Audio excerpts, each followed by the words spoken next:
Welcome to a very special episode of frankly speaking. और आज हमारे साथ जुड़ रहे हैं deputy chief minister of Maharashtra mister Devendra Fadnavis. Fadnavis ji, आपका स्वागत है। यहाँ महाराष्ट्र इलेक्शंस की सरगर्मियां चल रही हैं, सर्दी का मौसम आ रहा है, आपको क्या लग रहा है? लोकसभा चुनाव के बाद बड़ा आपके लिए ये परीक्षा की घड़ी है।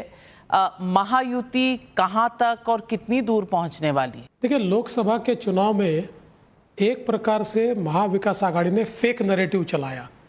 एक और संविधान बदला जाएगा, आरक्षण खत्म हो जाएगा, इसके आधार पर दलित और मुस्लिमों का ध्रुवीकरण हुआ। और साथ में जो हमारा अल्पसंख्यक समाज है उसमें एक वोट जिहाद का प्रयास किया गया, और जिसके चलते हम लोग करीब 8-10 सीटें छोटे छोटे वोटों से 6,000-8,000 वोटों से हम लोग हारे। लेकिन अब ये जो फेक नैरेटिव है ये पूरे तरीके से समाप्त हो चुका है। दलित समाज हो, आदिवासी समाज हो, अल्पसंख्यक समाज हो, सभी को ये ध्यान में आया है और ज़मीनी परिस्थितियाँ बहुत बड़े पैमाने पर बदली है। लोग हमारे साथ आए हुए हैं। मुझे पूर्ण विश्वास है कि इस चुनाव में हमारी महायुति को पूर्ण बहुमत मिलेगा। हम फिर एक बार सरकार में आएंगे, ये मेरी अपेक्षा है। लेकिन अगर स्ट्राइक रेट की बात करें तो लोकसभा चुनाव में जिस तरह का स्ट्राइक रेट था उसमें शरद पवार की एनसीपी सबसे आगे दिखी।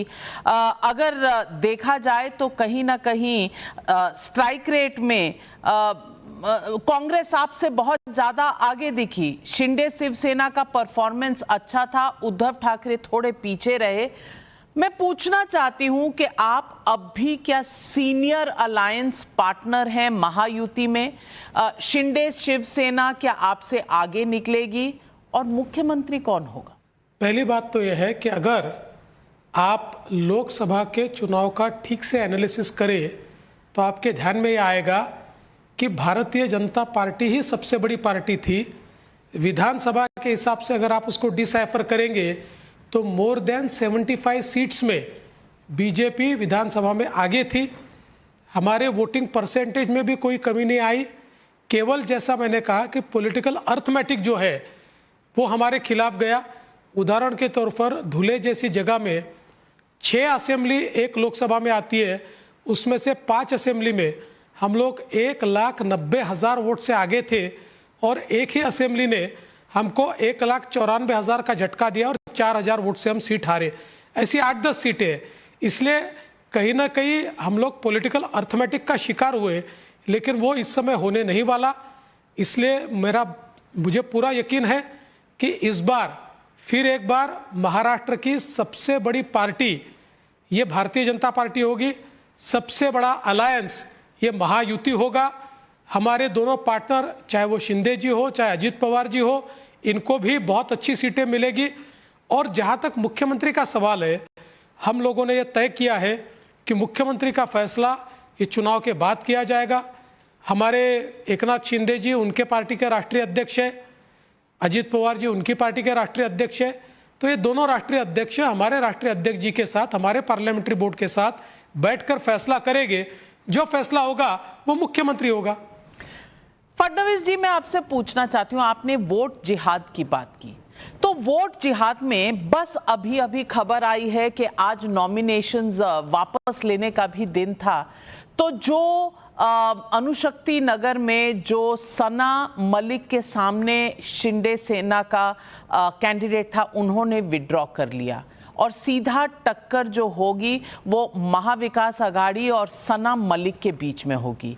अब ये रिश्ता क्या कहलाता है कि नवाब मलिक के लिए आप कैंपेन नहीं करेंगे, सना मलिक के लिए आप विड्रॉ कर लेंगे कैंडिडेट और एक ही महायुति का कैंडिडेट होगा।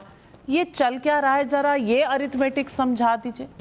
देखिए, हमने पहले दिन से ये भूमिका ली थी कि हर पार्टी को अपना उम्मीदवार तय करने का अधिकार है, लेकिन राष्ट्रवादी कांग्रेस नवाब मलिक को उम्मीदवारी न दे। हमने सैद्धांतिक रूप से नवाब मलिक का विरोध किया है, उनका हम समर्थन नहीं कर सकते। इसलिए उनको उम्मीदवारी अगर वो देंगे तो हम लोग उसकी खिलाफत करेंगे। उन्होंने भी हमको ये कहा था कि हम उनको उम्मीदवारी नहीं देंगे, किंतु उनके दल ने अंत में बिल्कुल 3 मिनट पहले फैसला किया और नवाब मलिक को उन्होंने बी फॉर्म दिया, उनकी उम्मीदवारी कायम की। हम लोगों ने वहाँ पर शिवसेना का उम्मीदवार डाला। हम शिवसेना का काम करेंगे, शिवसेना के उम्मीदवार को चुनकर लाएंगे। इसलिए हम लोगों ने सैद्धांतिक रूप से पहले दिन से कहा था कि आपके उम्मीदवार आप तय कीजिए, लेकिन इस एक उम्मीदवार को छोड़कर। तो उस उम्मीदवार को उन्होंने दिया, वह हम उनकी खिलाफत करेंगे। बाकी जगह उन्होंने जो उम्मीदवार दिए हैं उनका हम काम करेंगे। But how does this work Fadnavis ji? मैं आपसे पूछना चाहती हूं कि एक सीट पर हम सब एक साथ नहीं होंगे, दूसरी सीट पर हम एक साथ होंगे, राज्य को चलाने के लिए हम एक साथ होंगे। ये बांट के कैसे आप अपनी राजनीति तय कर सकते हैं? नवाब मलिक को अगर अजीत पवार एनसीपी ने सपोर्ट किया है तो यानी कि कहीं ना कहीं आपका जो आइडियोलॉजी है या आपकी जो अलायंस है, इस पर एक सवालिया निशान नहीं लगा दिया? देखिए, पहली बात तो यह है कि अगर आप महाराष्ट्र की राजनीति में देखेंगे तो कई जगह पर ऐसी परिस्थिति आपको दिखती है। उदाहरण के तौर पर अन्य कई जगह भी है जहां पर हम लोग फैसला ठीक से नहीं कर पाए तो एक दूसरे के सामने खड़े हैं। ऐसी 3-4 जगह है। महाविकास आघाड़ी में तो ऐसी कई जगह है जहां पर वो एक दूसरे के सामने खड़े। आखिर अगर हम अलायंस की पॉलिटिक्स जब करते हैं तो अलायंस की पॉलिटिक्स में हर चीज़ पर सहमति नहीं होती। एक ब्रॉड सहमति होती है, कुछ चीज़ों पर डिफरेंसेस होते हैं, लेकिन बावजूद उसके जनता का जो मैंडेट होता है उस मैंडेट का हम सभी को एक प्रकार से आदर करना पड़ता है। अल्टीमेटली अगर बीजेपी की अपनी ही पूरी ताकत होती तो बीजेपी स्वयं लड़ लेती, फिर किसी को साथ में नहीं लेती। हमारी ताकत बड़ी है, हम सबसे बड़ी पार्टी है, लेकिन सामने में जब 3 पार्टियां हैं तो हमको भी अलायंस में जाने की आवश्यकता है। इस आवश्यकता को समझते हुए हमने अलायंस किया है। और मैंने तो बार बार सारे पब्लिक फोरम्स पर कहा है कि हमारा शिवसेना के साथ जो अलायंस है इमोशनल अलायंस है। हम पार्टनर्स रहे, लॉन्ग टर्म पार्टनर्स रहे। जो हमारा राष्ट्रवादी के साथ अलायंस है ये पॉलिटिकल अलायंस है। ये हो सकता है 10-15 साल अलायंस चले, उसके बाद वो इमोशनल अलायंस हो, लेकिन आज हम लोग पॉलिटिकल अलायंस में है। तो मुझे लगता है कि सारी चीज़ों पर अगर हमारी सहमति होती तो हम एक ही पार्टी होते। हमारी नहीं है कुछ चीज़ों पर सहमति। लेकिन देवेंद्र फडणवीस जी के लिए स्वयं ये कितना बड़ा कॉम्प्रोमाइज है? क्योंकि आप ही के डायलॉग को रोज लोग रिपीट करते हैं। आप ही ने अजीत दादा पवार के लिए कहा था चक्की पी सिंह। आज वो आपके साथ डेप्यूटी चीफ मिनिस्टर हैं। आपने कहा नवाब मलिक दाऊद के साथ रिश्तों में कहीं ना कहीं उनके खिलाफ आरोप हैं तो आप नहीं सपोर्ट करेंगे। आज वही कैंडिडेट हैं और उनकी बेटी को आप सपोर्ट करेंगे, उन्हें आप सपोर्ट नहीं करेंगे। ये आप किसकी आंखों में धूल झोंक रहे हैं? आप समझते हैं कि वोटर्स को ये समझ में नहीं आएगा? देखिए, 2.5 साल पहले हमारे साथ एनसीपी जब आई, ये सारी बातों का मैंने खुलासा कर दिया है। लोगों को हमारी भूमिका क्या है ये पता है, इसलिए धूल झोंकने का वगैरह कोई सवाल ही पैदा नहीं होता। जनता हमारी भूमिका को जानती है और मेरा पूरा विश्वास है कि जनता हमको वोट करेगी, हमारी सरकार वापस चुनकर आएगी। मैं आपसे मराठा एजिटेशन के जो लीडर हैं मनोज जरांगे पाटिल, इन्होंने विड्रॉ कर लिया अपने सारे कैंडिडेट्स। बड़ी उपलब्धि आपके लिए। कैसे कन्विंस किया आपने पाटिल साहब को? क्योंकि एक मेजर जो बीजेपी और महायुति के खिलाफ एक फोर्स बनकर निकल रही थी, उन्हें आपने कैसे कन्विंस किया? देखिए, हमने किसी को कन्विंस नहीं किया। उन्होंने ही फैसला लिया था वो चुनाव लड़ेंगे। उन्होंने ही मुस्लिम नेताओं से बातचीत करके उनके साथ अलायंस किया था। उन्होंने ही अपने कैंडिडेट घोषित किए थे और फिर उन्होंने ही सुबह ये घोषणा की कि हम चुनाव नहीं लड़ेंगे। राजनीति में और विशेष रूप से लोकतंत्र में लड़ने का भी अधिकार सभी को है और नहीं लड़ने का अधिकार भी सभी को है। तो इसलिए इसके ऊपर मैं कोई कमेंट नहीं करना चाहता। मैं कमेंट तभी करूंगा जब वो अपनी राजनीतिक भूमिका क्या है ये स्पष्ट करेंगे तो मैं उसके ऊपर कमेंट दूंगा।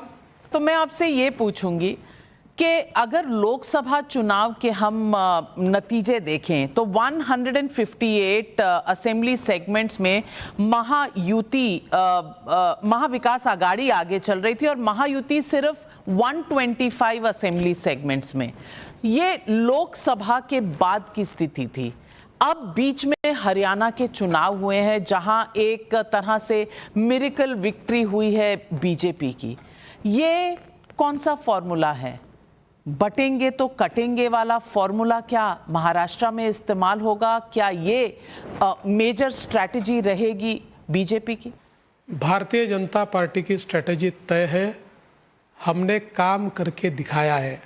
2014 से लेकर 19 तक और 2022 से लेकर 24 तक हमने डिलीवर किया है। हमने परिवर्तन क्या होता है लोगों को दिखाया है। हमने गवर्नेंस क्या होता है लोगों को दिखाया है।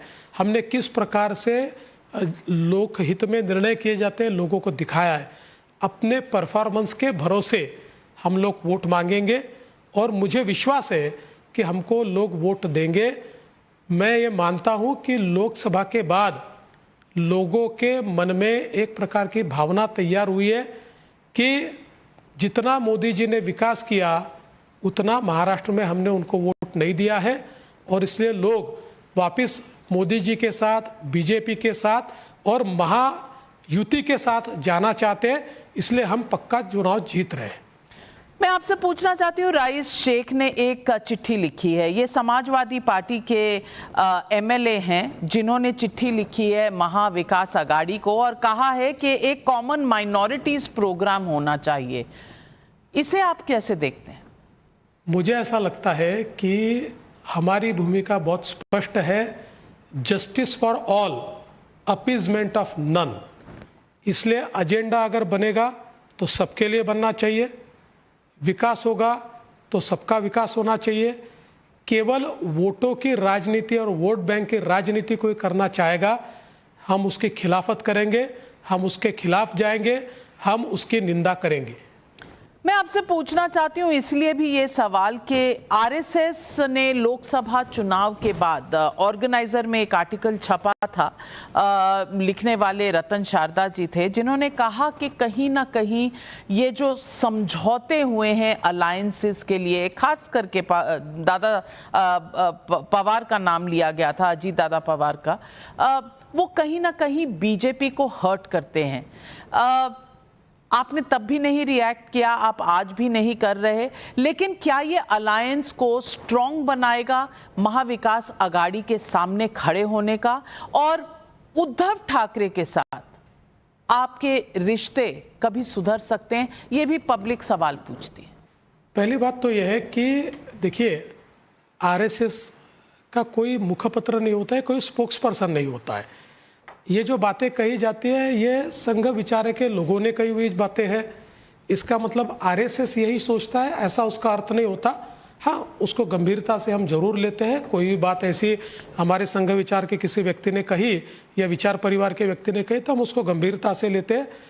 मुझे ऐसा लगता है कि अगर हम अपने बलबूते पर जीत सकते तो हम किसी को साथ में नहीं लेते, लेकिन ये भी उतना सच है कि एक लिमिट तक हम आगे बढ़े हैं, हम नंबर 1 की पार्टी हुए हैं, लेकिन जब बाकी लोग हमारे सामने एक साथ जुड़ जाते हैं तो अभी भी महाराष्ट्र का पॉलिटिकल अर्थमेटिक हमको सिंगल पार्टी के रूप में चुनकर आने जितने वोट नहीं देता। अलायंस की हमको ज़रूरत है, इसलिए हमने अलायंस पार्टनर्स को साथ में लिया है। लेकिन जहाँ तक उद्धव ठाकरे जी का सवाल है, देखिए, उद्धव ठाकरे जी से व्यक्तिगत रूप में कोई हमारी दुश्मनी नहीं है। उद्धव ठाकरे जी हमारे राजनीतिक विरोधी है। व्यक्तिगत दुश्मनी का कोई सवाल यहाँ पर मैं मानता नहीं हूँ। लेकिन मैं आपको बहुत स्पष्ट रूप से कह देना चाहता हूँ, चुनाव के बाद हमको उद्धव ठाकरे जी की या किसी की भी ज़रूरत नहीं पड़ेगी। हमारे अलायंस को पूर्ण बहुमत मिलेगा और हमारा अलायंस पूर्ण बहुमत के साथ चुनकर आएगा। वेल बहुत कॉन्फिडेंट लग रहे हैं आप कि आपकी महायुति को मेजॉरिटी भी मिलेगी, राहुल गांधी का कमबैक भी नहीं होगा। तमाम चीजें आपने कही, लेकिन जाते जाते सीट का एक प्रोजेक्शन तो बता दीजिए। आजकल कोई पोलस्टर्स के साथ तो ये प्रोजेक्शंस करता नहीं है, आप ही बता दीजिए कि जमीन पे क्या नजर आ रहा है। पूर्ण बहुमत। Devendra Fadnavis, thank you very much. आप सीट का नंबर नहीं बता रहे, लेकिन पूर्ण बहुमत बता रहे हैं। हमारे साथ जुड़ने के लिए और खुलकर बात करने के लिए आपका बहुत बहुत धन्यवाद। और may the best team win in Maharashtra. All the very best to you.